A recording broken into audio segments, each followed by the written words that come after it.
Back again with another episode of FUTV. The FU stands for us, because that's who it's for. It's for us, the people. I'm your host, Sean the Villain, aka Big Mac. Man next to me is a pillar of the Milwaukee music scene. You know what I'm saying? Creator of Smash, creator of some shit that was real monumental in the city. You know what I mean? We're here to chop it up about it. It's always a conversation, never no interrogation. Introduce yourself to the people. It's your boy King Monte Carlo, Sandy. That's what's happening. We're gonna jump right into it. Yes, sir. You know what I'm saying? Coming up, man, what made you get involved in the music shit? Loved it, but wasn't no outlets here. So, you love something, you get tired of being denied access to it. You create your own outlet. Yeah. There it is. Yeah, man. So, what year did you start fucking with the music heavy? Oof. 2000. 2000. Yeah, 2000. July of 2000. Yeah. My brother was doing. I was on music, but I wasn't on music. One day I was listening to a Roots instrumental, and my brother must have ripped the same. Roots used to have like 10-minute tracks. Yeah, and 8 of it would be the beat. Yeah. And he ripped that beat like 6-7 different ways. We had it on repeat in the car, and after the last one, I was like, "Say it again." He's like, "I don't remember it." I freestyled, and I was like, "What? Right? You freestyled that shit? Okay, I'll tell you what. We gone. We out of here. We about to do something," because I was determined to not let a Master P or a Jay-Z, and that's who was out at that time. I was making it where he was going to be a boss. He wasn't going to be Mac or a Silk the Shocker or one of the artists. He was going to be a boss. Boss title. So, we was off to the races at that time. Yeah, that's what's happening, man. So, 2000, what was like some of the hurdles you had to face? Because, at that time, man, like I said, man, it was hard for Milwaukee artists to get their music heard. It was hard to even just have anything for us. You know what I'm saying? And you created something that, a lot of people thrive, worked on their craft at it, knocked out them jitters, And right. Me personally, I'm one of them because, when I got introduced to Smash, bro, I was new on the scene, And, the love that you gave me while I was, coming up there, bro, that shit really honed my craft, and I really appreciate you for that. Already. So, like some of the hurdles were, let's start with studios. Like now there's a studio in everybody's basement. Everywhere. Every corner, kind of like barbershops now. Yeah, cell phone the studio now. You know what I'm saying? But, exactly. Back then, people was recording on 4 tracks. You know what I'm saying? With the little DAT tape and the 4-track, and that's how people were recording. Yeah, 4 tracks to make the whole track happen. Yeah.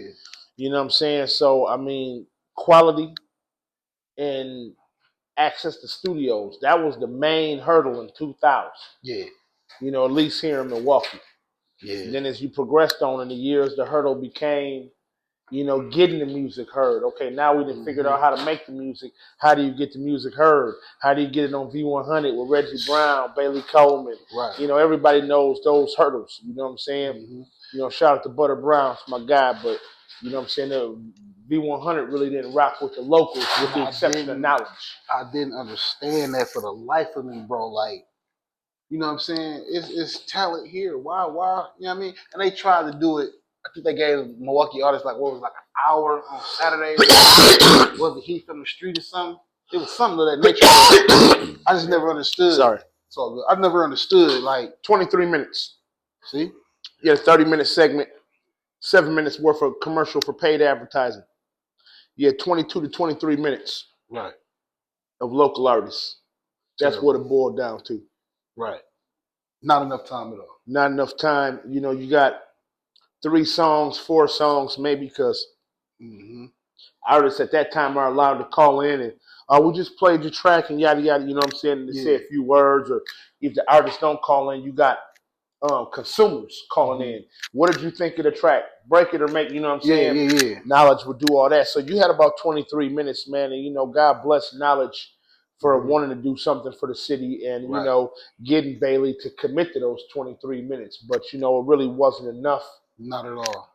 And we ain't bashing. We just letting it is what it was. It is what it is. It was what it was. It wasn't enough.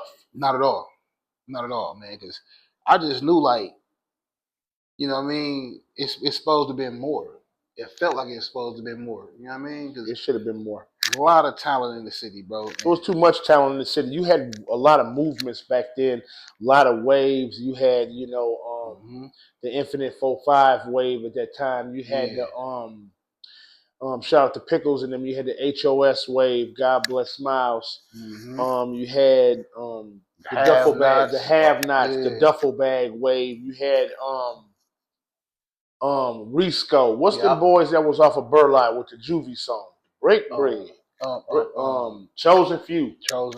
You had, you know what I'm saying? You had a lot of movements around here, and you had a lot of motion in the city at that time. And it's like, despite Risco having to keep it up with Boosie, that was probably like the first real song that I heard from a local artist on the radio was to Keep It Up from Risco featuring Lil Boosie.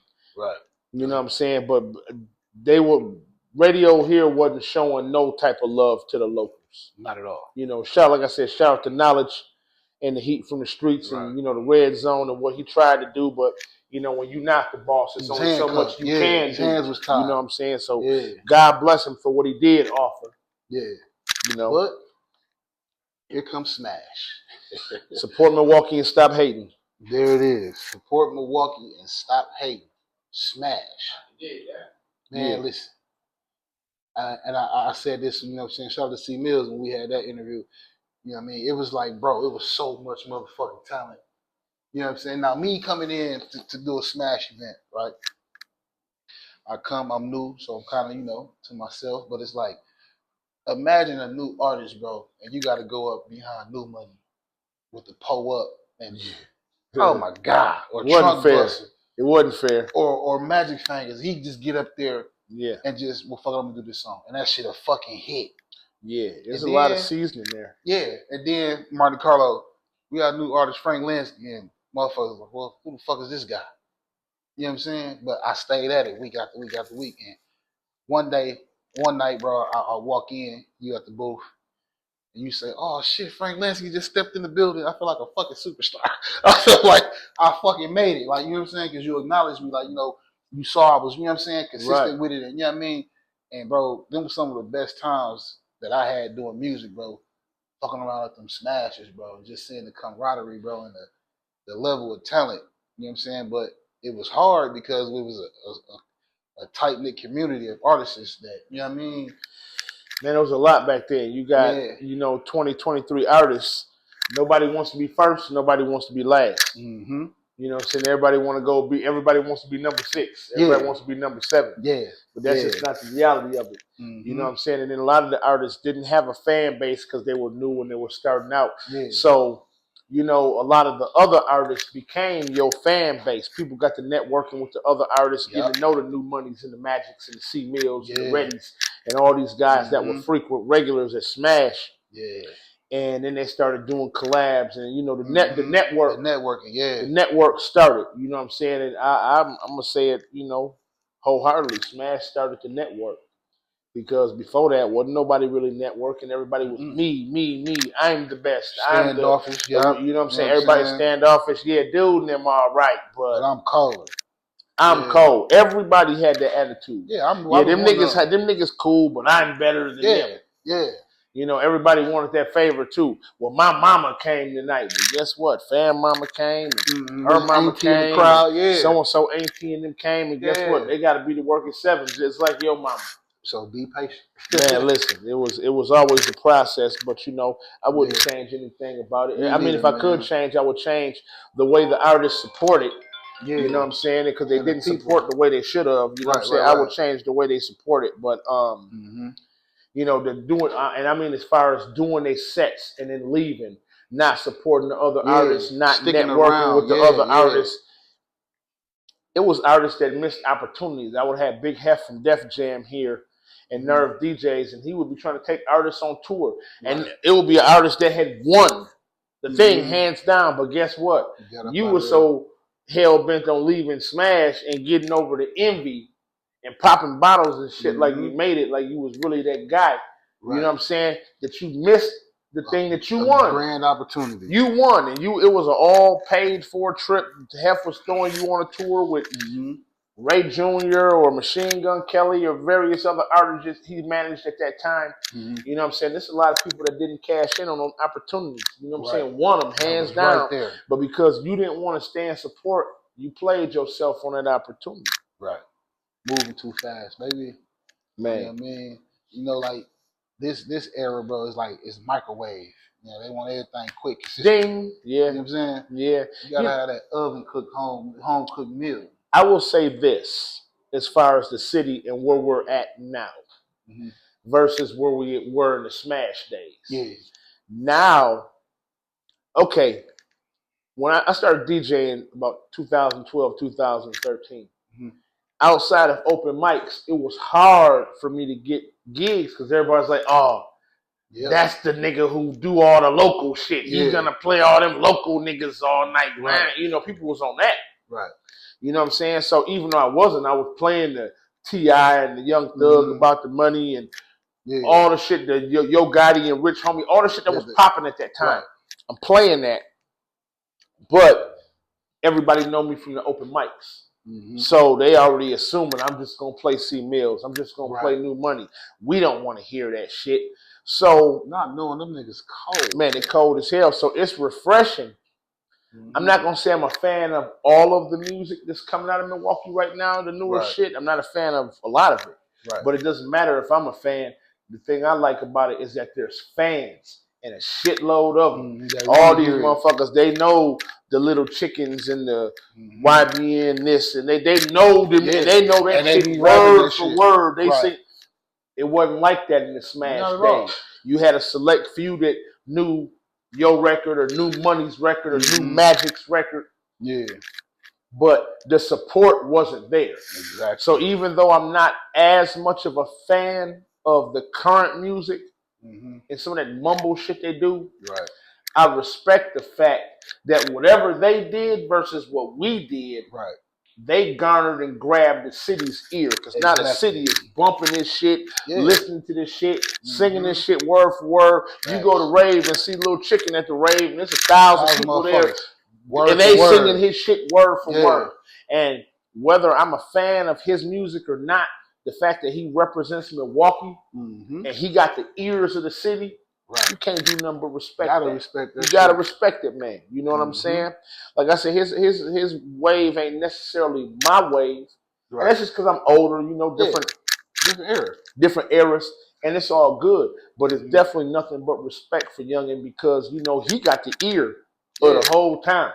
When no matter who, the New Money, no matter who we thought was the best at that time, they could never grab the town's ear. Exactly. Because they were just local. Now everybody checking for Milwaukee music here and outside of here. What do you think the disconnect was though from artists like, you know, shout out to New Money, man, like, bro, that Pull Up album, I ran the fucking, you know, remember that little print that he had on that CD? Yeah. I ran that motherfucker off. I'm talking about when I got done playing that CD, that motherfucker was clear. I'm going to tell you what the difference is. And I say this, I ain't saying shit hesitantly. I'm saying it. Fuck that. Right. This the difference. That shit back then was too advanced for niggas. They was ahead of the curve with that shit. Right. That Pull Up shit, Too Real, and the presidential campaign, the yard signs, and the median, and the way niggas was marketing and the music that niggas was making and the content of such said music was way ahead of the curve. So they was making that in 2013, 2014. That was really some 2020, 2021 shit. Facts. You know what I'm saying? And fucking facts. It was just, that's the difference to me. Yeah, that shit was ahead of the curve, and niggas wasn't ready for it. You know, I never looked at it that way, but that's a great way to put it, bro. Cause that's what it was. Yeah. Because if you look at some of the music that comes out now, some of that shit is dumbed down. Mm-hmm. Ain't no knowledge. Ain't no, it's content. But it ain't no real substance. But it's not the substance. It's microwave. Yeah, the substance is different. Yeah. But they was able to water it down enough or dumb it down enough. Whatever the fuck they did, right? They got the city's ear, right? And they got the country's ear. Everybody's like Milwaukee. Facts. So my hat's off to all them young dudes that's part of the movement that's going on right now, because I think I dealt with artists that were way more talented than some of the people that's running shit now. Right. But the timing was off. Like I said, the shit they was coming with in 12 and 14 really would have been more subtle in 20. It would have been more effective in 20. Exactly. 21 during the COVID times, it would have been more effective. Right. You know what I'm saying? So that's just, the difference. But like I said, no disrespect to anybody. My hat's off to all them young guys doing it, because, like I said, they got the city's ear. Yeah. They got the ear. It's motherfuckers outside of here talking about, have you ever heard of Little Joe LBM, or have you heard of this motherfucker? Have you heard of that motherfucker? Right. And like I said, I might not be personally bumping them niggas, but the fact that they from the town, that's all. And somebody out of town is asking me in Arkansas or asking me in Vegas, do I know so and so? Or woo woo? I love it, man. I love the grind. Love it. Yeah. Let y'all know, man. This episode of Forest Television is being brought to you by Kusashi Auto Sales, man. 5905 West North Avenue. We finance, we work with you. You know what I'm saying? Got a fleet of vehicles that's up and running. When you buy this motherfucker, all you gotta do is put gas in it. You know what I'm saying? Ain't no going to the shop and getting this put on there, and no, we don't do that. You know what I mean? So 5905 West North Avenue, Kusashi Auto Sales. Now, when it comes to, you know what I'm saying, your upbringing, you know what I'm saying? What was a typical Saturday night for Monte Carlo? Black Belt Theater. As a kid. Yeah. With my cousin, Black Belt Theater. Yeah. Watching all the old Wu-Tang joints and the real Kung Fu that. And all that shit you hear on the albums now. Yeah. We was watching all that shit. What's your favorite karate movie? Well, not karate, because karate is a style. What's your favorite martial arts movie? Yeah. It would be between two. It would be, I think it's called Five Deadly Venoms. Classic. It would be between that and the Flying Guillotine. Flying Guillotine. My favorite shit is Snake and the Monkey Shadow. That shit gave me a whole new perspective, man. That snake style was a motherfucker, man. You know what I'm saying? I like that with the Five Deadly Venoms. They kind of touched on the snake thing in there a little bit. But what I think I liked it was between them two, but I think I liked the guillotine joint more, because that was ill. They just had a chain, and they threw this big ass boat, looked like a colander for pasta or some shit. Yeah. And that motherfucker landed on your head, and they yanked that chain and back off. And blades, and man, that was the illest shit ever. Yeah. You know what I'm saying? So yeah, I definitely, that was a Saturday night for me as a youngin'. Yeah, what side of town you grew up on? Man, shit, in two different sides. I grew up on the north side in my youngin' days, so we lived on 35th and Burleigh, 24th and Burleigh, 26th and Hadley, but my later years was Westlawn. Okay. Like, we moved into Westlawn. I was probably about 4th or 5th grade. You know what I'm saying? And we moved on my auntie there. We was on some, getting evicted shit. Yeah. So we went to go stay at my auntie. She was living in Westlawn. Yeah. Then it's crazy because she moved out of her spot, and then another one of my aunties got the same exact unit. Right. On Custer, got the same exact unit. And then we had to go stay with her for a minute, her and my uncle for a minute, you know what I'm saying? Right, so, you know what I'm saying? I did some north side shit, but a lot of my shit was, Westlawn. That's what's happening. What was it like growing up over there? Because Westlawn. I'm from Westlawn in the 90s, so it's a difference. Yeah. Growing up in the 80s and the 90s or the 2000s. Yeah. You know what I'm saying? 90s. The 2000s, there was a lot of motherfuckers ratting. You had two different Westlawn indictments in the 2000 era. Right. You know what I'm saying? You had one like in 07, and you had like another one like in 11 or 12. I'm from the Westlawn in the 90s where niggas was standing tall, and you know what I'm saying? It was real gang activity out there, mathematics and, You know what I'm saying? A lot of them BOS niggas was out there. You know what I'm saying? They was getting niggas blessed in. I got jumped in '86. You know what I'm saying? So it was serious. It was always some gangster shit over there. You know, Madison was always known as the gang. I went to Madison. I went to Browning. Then I got kicked out of Browning for a big fight. I ended up going to Bryant. I left Bryant. I went to John Muir. I left John Muir. I went to Madison. Right. You know, we was at John Muir gang banging right behind the police station. Yeah. Right, you know what I'm saying? We didn't give a fuck. We was right behind the police station with it. Then Madison, niggas, man, that era of gang banging was real, my nigga. Like, where it really mattered how you wore your hat. You know man, niggas were checking that shit in. You know, like like I said, I lived on 26 and Hadley. You know, Pops was the weed man. Right. You know what I'm saying? I'm just giving you a piece of meat. Real deal, right. Pops was the weed man. And all them young niggas, they was walking around talking about who that, talking about whooping 27. Who that? Who that? I remember when the 27 niggas stole the 27th Street bus and drove the motherfucker to the Palace on Capitol, to the skate place. Right. I'm from that part. I'm from outside then. That era. I'm from that era. Yeah. You know what I'm saying? I remember being a sophomore in high school and catching the bus to Madison. And I remember waiting on 76 in Hampton, and I looked in the Journal Sentinel. They used to have the green and the red boxes where you put 50 cents in and get a paper. Yeah. And I remember looking in the box, and it was like BOS has been arrested and taken down.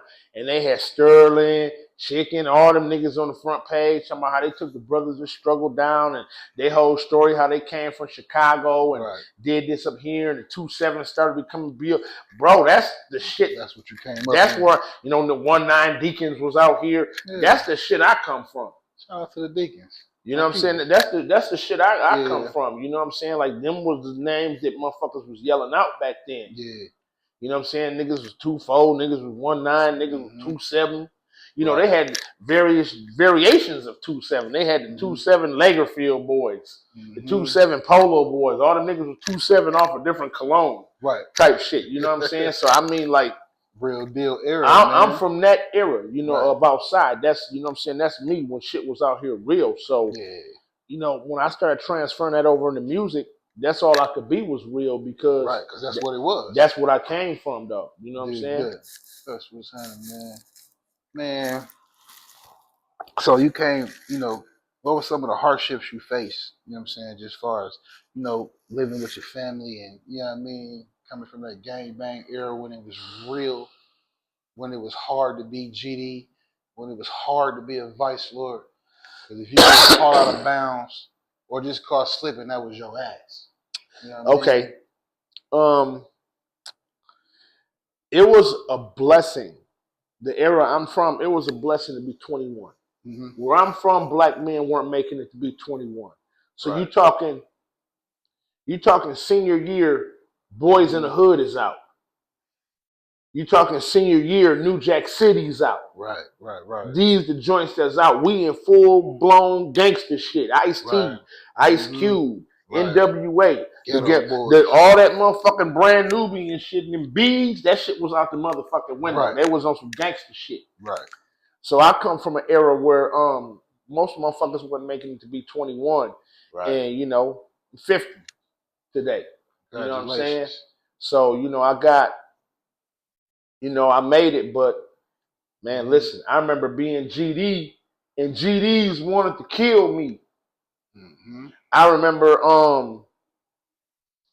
you know, getting into it with some 2-4s and some vice lords. I was never into the colors, GD or not. I knew what it was, but I knew what I claimed. So, you know, I was GD walking around with a 49er starter trench. Right. Blood red. They Pyru red. They like, what the fuck is up with? I remember being on the 67 and motherfuckers trying to rob me for the trench, and I had to shoot through the trench and open that thing and jump out the motherfucking window on the bus. You know, starter coat era, man, pullovers. Listen, they caught me slipping on Sherman and Roar.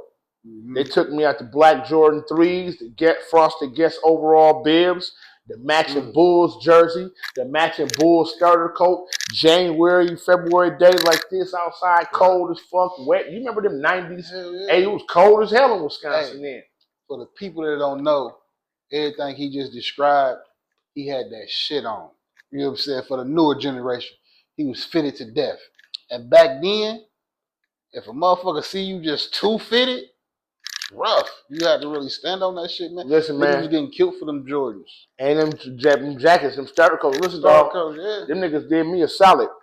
Them niggas robbed me, and they get your bitch ass out of here. Dog, I walked home. I was on the corner of Sherman and Roar waiting on the bus stop. I lived on 46 and Stark at that point. I had to walk them 4-5 blocks home in my drawers, my socks, and a t-shirt. Them niggas stripped the fuck, man. Listen, dog. Right. So that's what I'm saying. They was killing niggas back then. So like I said, them niggas did me a solid, even though they pulled some bitch shit and robbed me. But you still walk. I still went home. I went home and had frostbite on my feet and had to go to the hospital and because I'm walking in slush. Right. January day, but cold January day. You know what I'm saying? I'm alive to talk about that shit. You know, like shit like that. Then there was another situation. I got robbed. You know what I'm saying? And that was a lot. Yeah. Because that shit carried on. I got robbed. Lady in my school seen it. Called the police. Took me and my guy home. Went and testified against Buddy. Buddy got 23 years. A year and a half later, motherfuckers came with the pick and say like 12 deep and stomped the shit out of me. Just like, so that's why I say when I come from the era where motherfuckers wasn't making it to be 21, I'm 50. Real deal. Right. I made it through a lot of shit, dog. Right. You know what I'm saying? Like, I couldn't see for 3 weeks. You know, so I mean, you know, it was rough. You know, they was robbing niggas, shooting niggas, killing niggas. And, you know, a lot of my partners didn't make it. They got murked or, you know, motherfucker got stabbed. Right. You know what I'm saying? They were stabbing niggas then. Oh, yeah. Like stabbing niggas to death. Or like, you know, like getting some up on Mexican shit. They was poking shit. Yeah, bro. So, I mean, like, I came from all that shit, bro. That shit. I made it through that to be able to do a smash. And, you know, a lot of that shit that I'm telling you, that's why I was the motherfucker that smashed who I was. Everybody's like, oh, that nigga think he's Suge Knight. I was hoeing niggas because I had been a victim twice in my life. Right. There wasn't going to be no third motherfucking time. The victim shit was over. I ain't look at you as no Suge. No, I just knew you was a stern individual that wasn't on no bullshit. And you couldn't present you know what I'm saying? You came around and there was a lot of calmness because I had, you know, got used to doing things and moving and, you know what I'm saying? I had got you doing all that, you know what I'm saying? But 07, 08, 09, they gonna oh yeah, that nigga think he should because nigga, I controlled everything. I controlled every club. My cousin owned Nostalgias. Yeah. So I controlled both of them. Couldn't nobody do no open mic or no show or none of that shit. Cuz would check with me. Hey, you cool, man? Hell no, fuck them. Right. You know what I'm saying? So I had that shit locked up for a long time. And I, you know, because like I said, those 2 times that I was a victim, I just wasn't gonna be a victim. You wasn't about to front on me. You wasn't about to do none of that shit and do what you wanted in my spot. I had security niggas locking the door. At Nostalgia, I had niggas locking the door at Club 30. Right. We had niggas locking the door at Villard Inn. Me and my brother Rick, you know what I'm saying? Like, bro, I never played. I always got on bullshit because I had been a victim twice. Right. Never wasn't happening no more. And I was just letting niggas know, like, y'all try that shit with anybody else but me. Right. Motherfucker, I'm willing to go the distance. That's the problem with a lot of motherfuckers. They think they're gonna do something, but is you really to go the whole 100 yards, my nigga? You might get a 20-yard burst, but what about them other 80, my nigga? You know what I mean? Man, it didn't stop with me because, you know, like, if we had an issue, guess what? It was other open mics at other spots. I was at all of them. And I was on it. King of the pull up, nigga. I'm pulling up and wow, nigga, it's up. We did a show at Club 30. You come through that motherfucker with the big brown coat on and shit. That was my first time seeing him. Who the fuck is dude? Oh, that's Monte Carlo. That's King Monte Carlo. Okay. You know what I'm saying? But, you know, we always had a good rapport, bro. Yeah, yeah. You know By the time you came around, I had toned down a little bit. Yeah. I had been through a lot of little wars. Everybody was calling my brother Big Rick, copping please. Hey, man, can you talk to Monte Carlo? That nigga tripping. You know what I'm saying? Like, I had been through, and then one of my homies, one of my OGs pulled me to the side and was like, dog, listen, you always out here telling niggas you need 6 minutes, telling niggas to pull up, woo, woo. There's never any takers. You gotta quit giving niggas these energy. Right. You gotta quit. And the way he broke it down to me, I was like, you know what? And this is around the time you start coming around. Yeah. So you didn't really see too much of the Suge shit. You kind of like, okay, fam about it. He's stern on his business. Mm-hmm. But before that, we was whooping motherfuckers' asses, whooping DJs' asses on the corner. We tying niggas up. I'm talking all about kind of shit. All kind of shit, bro. Yeah. I didn't give a fuck. You know what I'm saying? Because I wasn't going to be the victim. You were going to do it my way or you weren't going to fucking do it. That's what time it was. Type shit. Because we had 30 on lock. We had both the nostalgias on lock. Mm-hmm. We had Sash on lock. We had the Onyx. Me and Rick had the Onyx on lock. Yeah. We had Villarden on lock. It's too much shit we had on lock that we had different days. We had a control. We ran security. Fuck them. Them niggas can't get in. You know, so it was always hectic. It was always hectic, but I always kept like grips on shit because I was always gonna make sure we was never victims. We was never always gonna make it back home safe. Going home, if I don't do nothing, they might come and get me from the house, but I'm going home to my wife and my kids. Right. They might come get me from the house for dusting your ass, but they gonna come get me from the house. Right. Speaking of kids, how many kids you got? Man, 8. 8 daughters. 8 daughters? 8 daughters. Can't tell me God ain't got no sense of humor. Man, listen, 8 daughters, boss. You know what I'm saying? I got 8 daughters. I got 6 grandchildren, 4 girls, 2 boys. That's what's happening, man. So, you know, I'm you know, I consider myself blessed. Mm-hmm. You know, I still be out here DJing. I'm still up on top of everything I need to be up on top of. Right. But I consider myself blessed that, you know, I'm even in a position to have a conversation with you because my shit was anything but smooth in life. Right. Speaking of life, man, if you can, give me a loss you took. You know what I'm saying? Because you know you talked about the, you know, being robbed twice and all that, but you know I'm talking about like a personal, emotional, mental loss that. My brother just passed. I buried him 2 weeks ago. Deepest condolences. Tomorrow will be 2 weeks. Yeah, deepest condolences. You know what I'm saying? Appreciate that. But you know, that was my hero. That was my, you know, my everything. Right. You know what I'm saying? Like, you know, and that's how life will do you. Mm-hmm. Like, bro, most stand up motherfucker I've ever known. Right. 4 years difference in us. Mm-hmm. You know what I'm saying? Went to the Marines. When it became an IT engineer type, one of them old brain ass niggas, bro was on top of it. And I wanted to be just like bro. Mm-hmm. Enter 1990 when that nigga hit me in the back of my head with that 357 and took that trench off me with that robbery. And then when he got all that time, I didn't even tell on them nigga. The bitch from the school told I didn't even know the nigga's name. Right. He ugly in the motherfucker, so if I would have seen him again, I'd be like, that's the bitch ass ugly ass nigga right you know what I'm saying? But like my grandma was like, no, we don't do none of that talking. Ain't nobody gonna shoot my house up, none of that shit. So wasn't no go to court, none of that shit. The lady from the school, she went to court, then told who he was. The nigga got 23 years, and them motherfuckers came and tried to take my life. Right. You know what I'm saying? So from that point on, after that, 2 weeks later, when I could open my eyes again, no exaggeration, I bought my first unit. Right. You know what I'm saying? I bought my first pistol. You know what I'm saying? And I just wasn't having it no more. Facts. I wasn't no more whooping me, wasn't no more, because I can fight. I've always been able to fight. But when 12 niggas jumping you, ain't no fight. You get your ass whooped. You know what I'm saying? So I just. No kung fu move. Man, listen. I you know what I'm saying? I bought my first pistol and I wasn't no more taking nothing. Mm-hmm. Motherfucker, we issuing shit. And that's what time it is. And that's what it is. I just, you know what I'm saying? That's just that ass whooping and that robbery that created Monte Carlo. Right. There was no Monte Carlo before that. There was Monte, the nigga in the chess club, the nigga on debate team, the nigga in orchestra playing the violin and the cello. Right. There was that cat. And then fam came and bust the back of my head with that 357, got all that time, and then sent his people to fucking stomp the shit out of me. Wasn't no more victim. Shit was over. Right. Now you got enter Monte Carlo. Because I wasn't going after that. And you ain't wrong. Shit. You know? You ain't wrong. I mean, you know. If you can go back and change anything in your life, what would it be? That moment. Facts. When that nigga ride, and you know what's fucked up? The nigga got out and got his shit together, and this motherfucker married my cousin.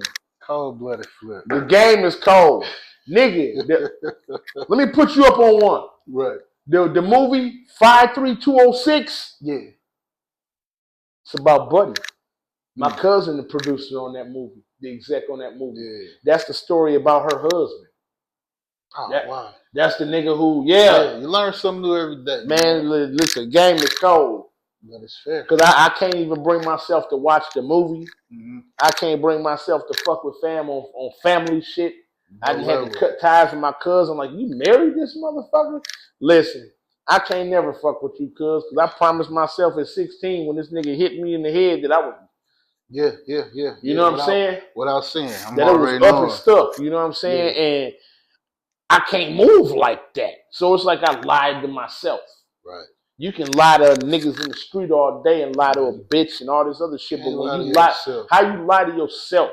How you can't keep it real with yourself? You know, it'd be hard to look in that mirror. You know what I'm saying? Man. And that's one thing I always based my everything on, being able to get up in that morning and look in that motherfucking mirror. You know what I mean? Man, you gotta be able to face yourself, because if you can't face yourself and keep it real with yourself, how you expect to keep it real with anybody else or face anybody else? Exactly. I mean, on some real shit, bro. Yeah, and do good business with it, man. You ain't got it in you to do good business, because you can't even keep it real with yourself. Exactly. So nothing else is gonna be solid. Matters. Nothing else matters. Right.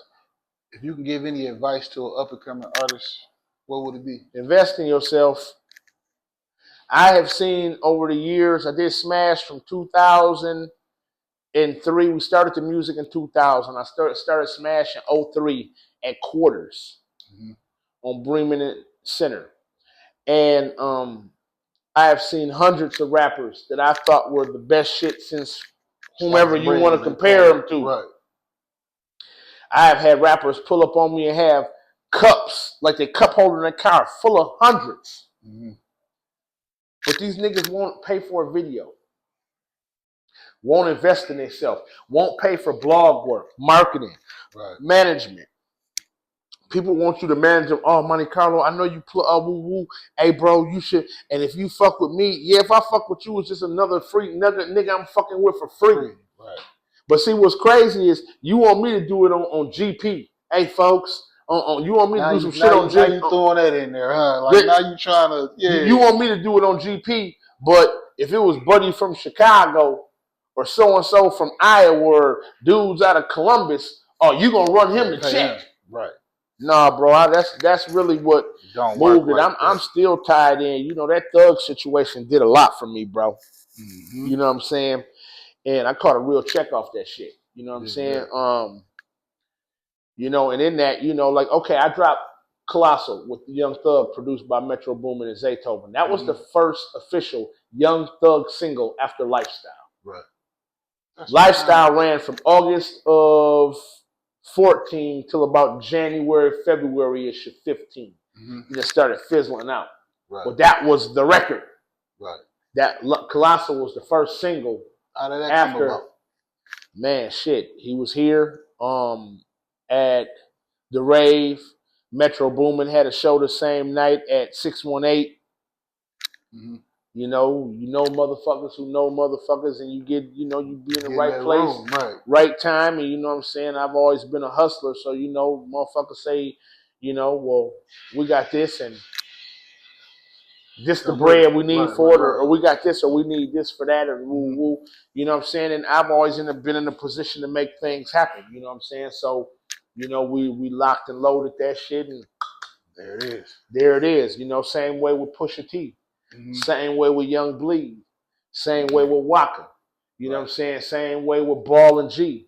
Everything that I've done, that I've touched, put my hands on, you know what I'm saying? Like me and my brother, Big Rick, or me and my brother Jackpot, you know what I'm saying? Jackpot Jones, we just made it happen, y'all. Right. It just did, you know what I'm saying? And once the Thug joint happened, I caught a distribution deal. They sent me some cash. Mm-hmm. That's where 2100 Gang came from. Yeah. When we did the 2100 gang, I had a distribution deal with a company out of Memphis called Selecto Hits. Mm-hmm. They was behind Ball and G, Gotti, a lot of Memphis artists. And they cut me some bread because that was the first Young Thug single. So when the single officially dropped, I dropped it, and I'm gonna be honest with you, I was scared. I dropped it and I took it down.